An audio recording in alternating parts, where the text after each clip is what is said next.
Well, to discuss, we're now joined by the CEO of EconoBEE, Keith Levenstein. Thank you for joining us, Keith. Thank you, so let's look at today's clarification. You say the impact is quite dramatic. Tell me about that.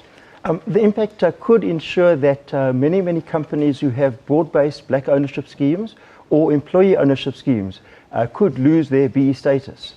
This could affect a lot of companies, some very large companies, as well as a fair amount of smaller companies. Is it a curveball? Did business not know this was coming? It's a really interesting question.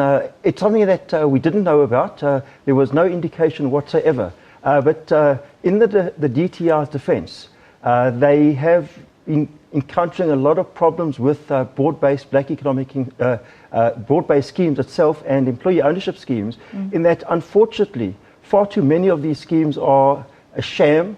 They don't impart any true ownership to the black participants. So that might be the reason why the DTI has undertaken this. It's a fairly harsh activity, because some very good schemes are included in the bad ones as well. We would far rather have seen the bad ones thrown out, and there are bad ones, they deserve to be thrown out, but some of the good ones deserve to be given the award of the points that they deserve. Well, tell me if you agree. I'm quite sympathetic because I was once part of an employee share scheme, but the company used it to pay out bonuses, which I noticed was linked to my salary anyway, not to the actual value of the shares. You don't take those shares with you, you can't trade them. It did feel like a scam. That's exactly how we see it.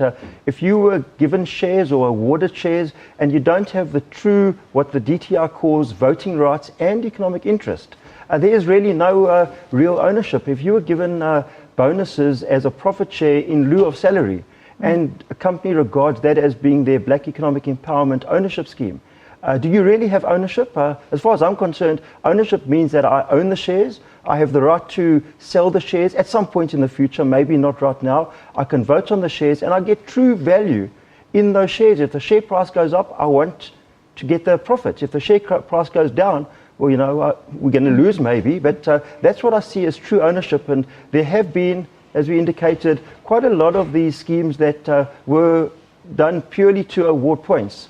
It is a curveball because nobody knew it was coming, but it's about time that the DTI did clamp down on such an activity. Okay, so you're being understanding about this. Others, consultants and the like, are saying it's draconian, very hard for business to adjust, but at least businesses have a year anyway to adjust, because the old scorecard still counts for a year. Is that correct? Well, the clarification that the Minister issued could indicate that this particular clarification around broad-based schemes applies as of the date of the issue of the clarification, including on the old BE scorecard, which can still be used to some extent, which could indicate that a company hypothetically wanting to be verified in July of this year, August of this year, would still have a problem with their ownership scheme.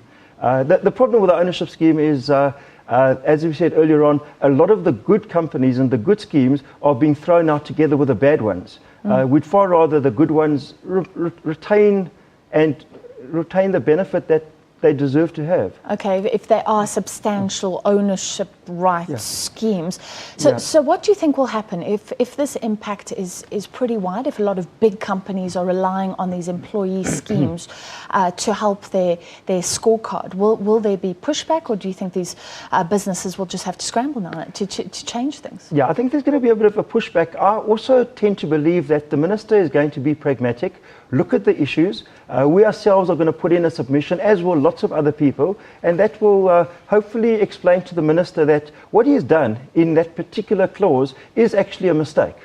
It shouldn't be there. He shouldn't even be allowing those bad schemes to be awarded any points on the scorecard, not even 1 point and not even 3 points on the scorecard. There should be no points if it is a bad scheme, if it doesn't meet the definition of a black natural person, which is the legal definition of a human being, a black natural person having true economic interest, true ownership. And I use the word true, which might have a separate definition, but we know what true ownership does mean. The person does have the full rights to his shares, as opposed to some of these schemes that simply say the beneficiaries of our company or our shares are black people or black matriculants. And nobody is really defined, and after a while the black matriculant passes and the shares automatically pass, or what we call float, to another person. Nobody ever really gets the true benefit of those schemes. So I would like the Minister to change that particular clause in line with something that is slightly better and in line with what the true substance of the code Okay, so you're says. actually saying government hasn't closed all the loopholes, because the whole point of these new codes was to close every loophole, so you couldn't have fronting and you couldn't have these sort of empty BEE schemes. Yeah, I don't think he's closed the loophole whatsoever. There's so many ways of getting around it. Amongst others, you say this isn't a broad-based scheme, but it is a trust. And you have the exact same unfortunate bad instances, but because it doesn't meet the definition of a broad-based scheme, and the Minister didn't talk about a trust as well. With great respect to the people who designed this particular clause, I think that was a bit of a gut reaction to various problems that they've seen. I wish they would have looked at it in a lot more detail and really closed off these loopholes in the way it should have been. All right, so it looks like this is going to progress for some time, this legislation. At least the underlying motive is good. And thank you for your analysis there. That was the CEO of Econo BEE, Keith Levenstein.